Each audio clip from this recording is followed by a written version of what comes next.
Michigan, Ohio State, the most watched college football regular season game, I think it was ever. Joel Klatt was on the call, the voice of college football. Joel Klatt on a Wednesday joining us. 19+ million viewers, the most watched regular season game since 2011. What's up, man? That was big. It was a big game. It was a very big game. And you did not appear nervous. You were on it. And of the many things you talked about, we had discussed this, that what Harbaugh has done, and a lot of it, I don't blame Ryan Day. They have recruited wide receiver talent so well, they get the ball to him. Sure. Michigan does not have Ohio State's wide receiver talent. No. And they're a power football program. And I thought in the second half, we watched what Michigan's become. Yeah. They just say, fellas, get behind the whole line and we're getting yards. Yeah, this is a program that has developed itself into, one of the most powerful programs in the country, just in terms of the way that they play. And I think the evidence of that was that 7-minute drive, because listen, this was a great football game. Excellent. Back and forth. Ohio State was answering the scores of Michigan. It was such a good game. But I thought both lines were playing well. Both defensive lines were playing well. It was tough to run the ball at times. There were third downs made. There were fourth downs made. Coaching was good. I thought the coaching was really good. And I know that Ryan's come under some scrutiny for not going forward on fourth down and the way he handled the end of the second quarter. But he's fine. He's good. It was just a really well-played game. There was emotion with the Zach Zinter injury and then the Corum score right after that. By the way, that is one of the plays of the year. Yeah. That was a wow moment. I remember I sat there watching on TV, and I'm like, oh, this is bad news for Michigan. Yeah. This is trouble for Michigan. When that great center got hurt, and I thought, how are they going to answer emotionally? Guard. So Zinter's the right guard, but he is the heartbeat of the offensive line, which you correctly described as the heartbeat of the team. That's what they've built around. They can have the 7-minute drives, and look what you did in 2021, and even against Penn State, they ran the ball 32 consecutive times. But Colin, I can tell you, and I've done a little something like, I would encourage everybody to go check out social media. You can check out what I posted on Twitter through the Joel Klatt Show and my personal account at Joel Klatt. I did a little recap of the actual injury, and if you don't mind, I just wanted to express to kind of America on your show. What you didn't get a chance to see in the commercial break was that the injury was immediate, and we all knew. Right away. Bam. He broke his leg. Aircast is out. Card is out. Yeah. Everybody that's on the field can see this is bad, and we know exactly who it is. Ohio State knows that it's Zach Zinter. Michigan knows it's Zach Zinter. And the entire 110,000 know it's number 65. And you can feel the deflating nature of that specific guy being down with what is an obvious, pretty extensive injury. Okay. And there are moments in those types of games when it's that player that team never recovers. The stadium never recovers because it's so deflating. Yeah. And let me tell you what happened, though, during the commercial break. And this is something that I've never really experienced before in my career, and I don't know if I ever will again. 110,000 people started chanting, "Let's go, Zach." And it wasn't PA announcer driven. It wasn't a DJ. No one led them. The fan base starts chanting for this kid while his parents are out there. And the team is deflated at this moment. And the crowd, and I took my headset off because I was like, is this really as loud as I think it is during commercial? And it was loud and it was palpable. And I start welling up and I'm like, oh my goodness, like this is getting me emotional in the booth. And at that moment, Michigan's team stands up and walks onto the field. Then we come back from break, and now you're seeing what is the result of the crowd picking up the team and saying, like, no, get off the mat. Let's go, Zach. And everybody is out there, and now the emotion has turned into, in some cases, like, rage and motivation and a galvanizing force. And so now all of a sudden what have been tears and guys hitting their helmets against the turf in disgust and frustration, now all of a sudden there's this galvanizing, like motivating factor. And then the first play, Blake scores, the place goes crazy, and he runs up to the Fox camera and he goes, 6 5 for 65, Zach Zinter. I've never experienced anything like it, man. Yeah, I was very emotional in the booth. Yeah, I mean, what was interesting that day, Auburn, Alabama had a play that we saw live happen, and that was viewed as the play of the game. But you were there for the moment of the day. That's right. Which I didn't see as a TV viewer, and you just shared with us, and I appreciate that. On my couch, I thought they were in big trouble. Sure. I was like, because Ohio State. So one of the things I like about college football has this dilemma. And we both love the sport. And by the way, going forward, I don't even know if I'll acknowledge the SEC because the Big Ten is going to be so great. And I say that's like half jokingly, but I've been looking at the Big Ten schedule for next year. Oh, my gosh, it's amazing. It's unbelievable. Yes, it is. It's like if you took the top 9, 10 teams in the NFL and they just kind of went back and forth. I mean, it's big brands, big games, big stadiums. So what you do that I like, college football has a dilemma between resume and reality. And like Florida State's like, look at their resume. Sure. The reality is you have them 8th, and they would be an underdog in Vegas to the 7 teams above them. Of course they would. Of course they would. Of course they would. College football in the rankings has them 4 because it's the resume to reality poll. And we all know the reality is they'd get dragged by Oregon now. They have a backup quarterback. You're not beating Oregon, Washington, Texas, Bama. So here's the dilemma. I think we both agree that Oregon, Michigan, Georgia, those are the best teams. They look like. So Probably. If Oregon wins Friday. Probably. Okay. I think you can include Texas in that. Okay, so you would make Texas the 4.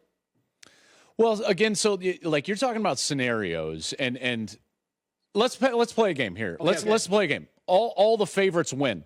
Okay, let's just say chalk this weekend. I think that's true. Okay, so that's an Oregon win. Yeah. They're favored. Obviously, Georgia and Michigan. That's a Texas win, and that's a Florida State win. Okay, so you can take 4 of those 5. Yeah, I think clearly one of those 5 is not in the top 4, which would be Florida State.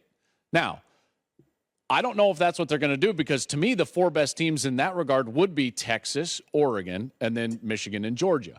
Yes. That would be, I think, the best Final 4 that we could possibly hope for as just fans from a competitive standpoint. But you and I both know that if Ohio State with a loss faced Florida State, I think they'd be a 13 to 15-point favorite. Yeah, of course they would. And Ohio State does have a small path to try to get into the playoff. But the question about Florida State is a real one because the committee is supposed to be charged with finding the 4 best teams, and yet they don't do that. They always just trot out that mantra, but that's not what they do, and that's not what they give us. They give us the 4 most deserving teams.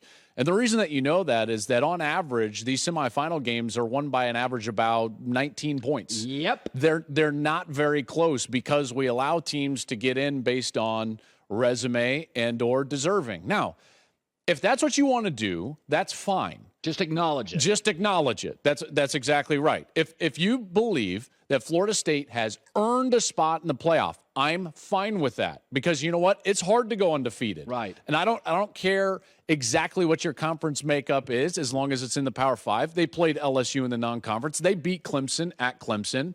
So I'm fine with that. But without their quarterback, for you to suggest that they're one of the 4 best teams is silly. Yeah. And we all know that. If you want to say that they deserve to be in, then fine. You want to know who wants Florida State in?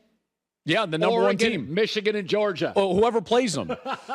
You're exactly right. Yeah, it would become a very lopsided semifinal. Harbaugh's going to go. If Harbaugh ends up number 1, he's going to go on a campaign. You got to give Florida 100%. State a shot. He doesn't want to face Ohio State again. Oh, man. I wouldn't want to face Ohio State again. That game was, listen, you crazy people, that's one. I'm not sure how many people, maybe Georgia is the only team in the country that could have played that close to Michigan. No, I think agree Michigan's with that. stacked. I agree with that. Michigan is as deep a team in the country. They're as good everywhere as you will find. They're terrific on defense. They're really good on offense. They can throw it. JJ made that incredible throw to Roman Wilson over the middle, threading it through 2 defenders. He can run. They can run as a team physically on the outside. So yes, like when you're saying who are the only 2 or 3 teams that could go in there and play Michigan in the Big House on Thanksgiving week to 1 score? Maybe Georgia, maybe Ohio State. I think Oregon's better than we think. Maybe Oregon. I think Oregon's But really again, good. it's like a tiny handful group of teams. Okay, so I want to throw this out there.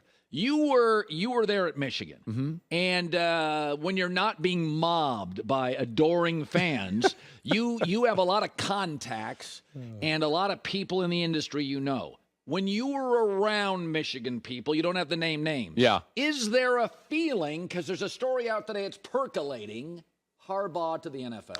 Yeah, so 2 weeks ago, I would have said, nope, like he's going to be at Michigan. Yeah.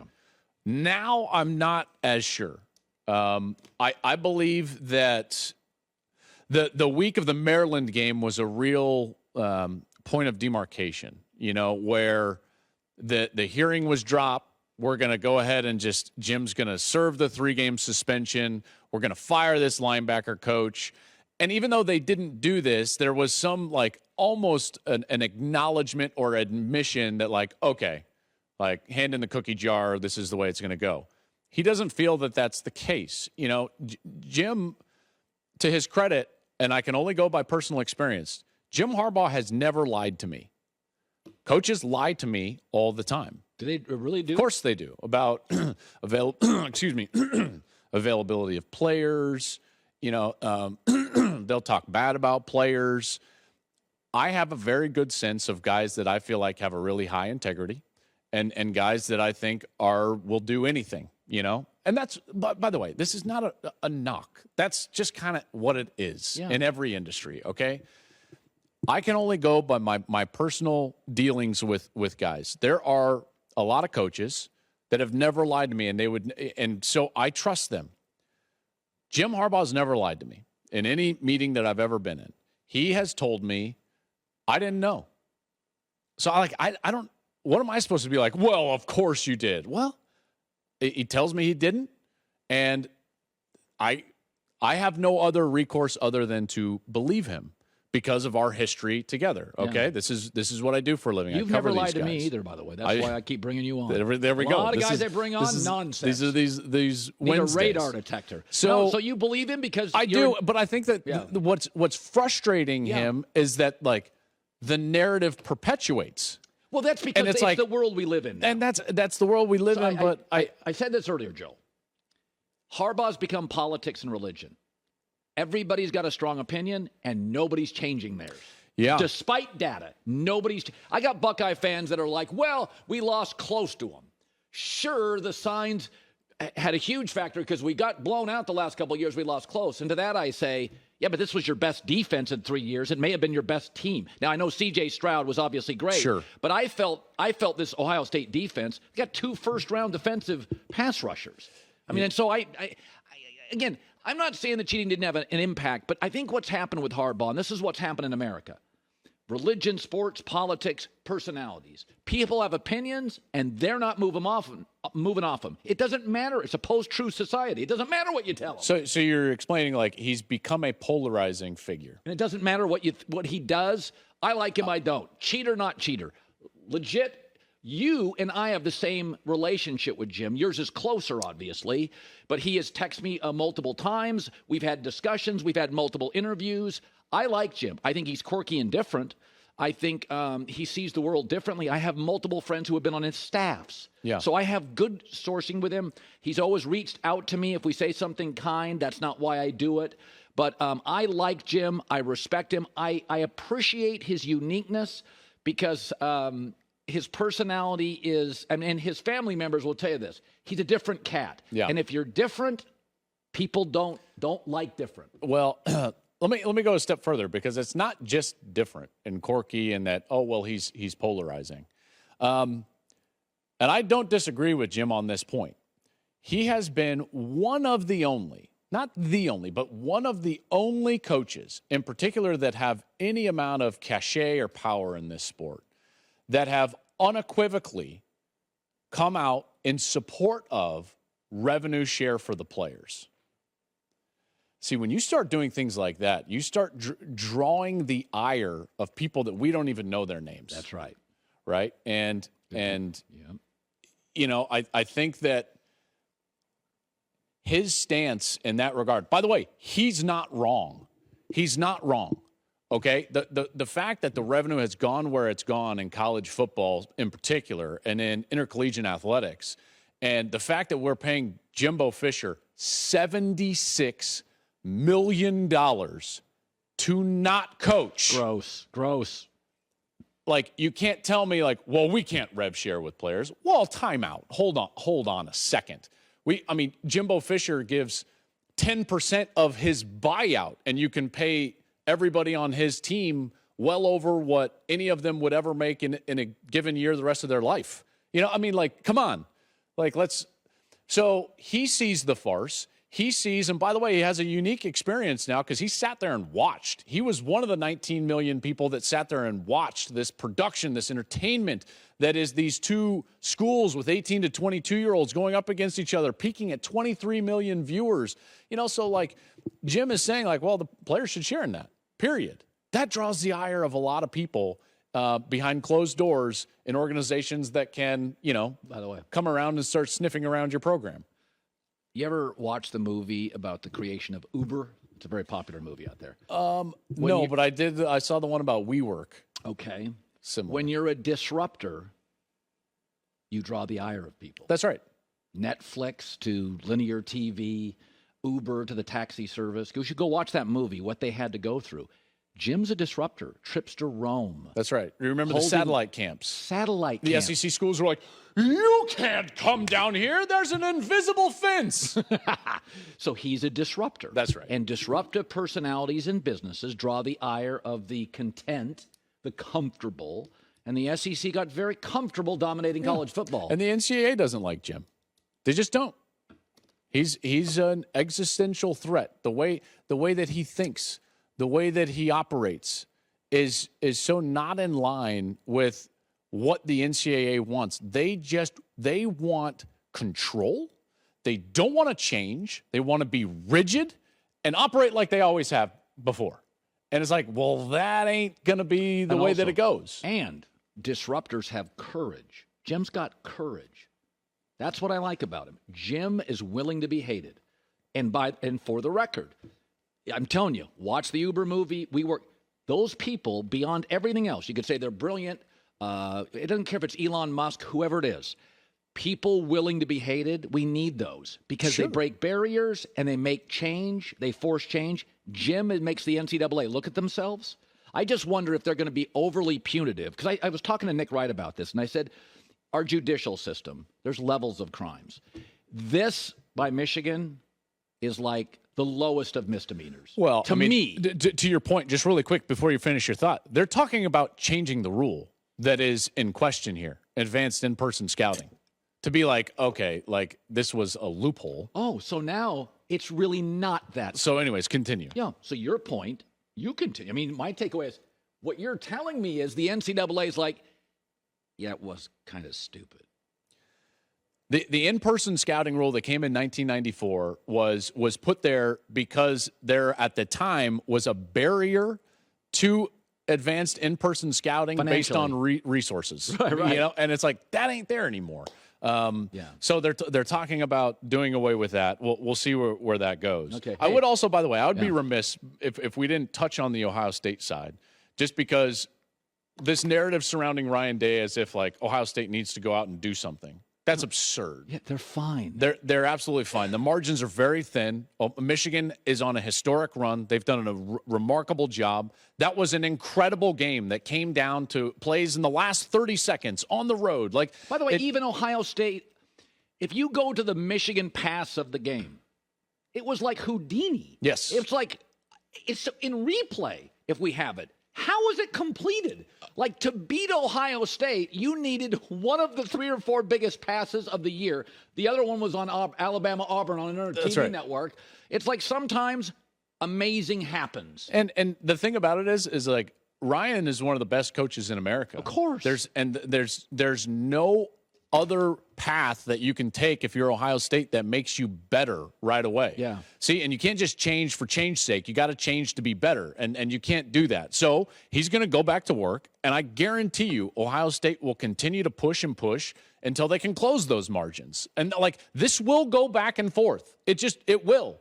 And I can't wait to kind of see how that all plays out. Okay, so show me Klatt's top 10. I'm not going to do the nonsense college football playoff top 10. Let's do Klatt's. So I'm going to tell you who I am. I tend to root for what I think is the best TV and the best product. Okay. So I'm going to tell you who I want in the Final Four based on I think they're the best teams. Okay. I don't care the order. Michigan, Georgia, Oregon, Texas.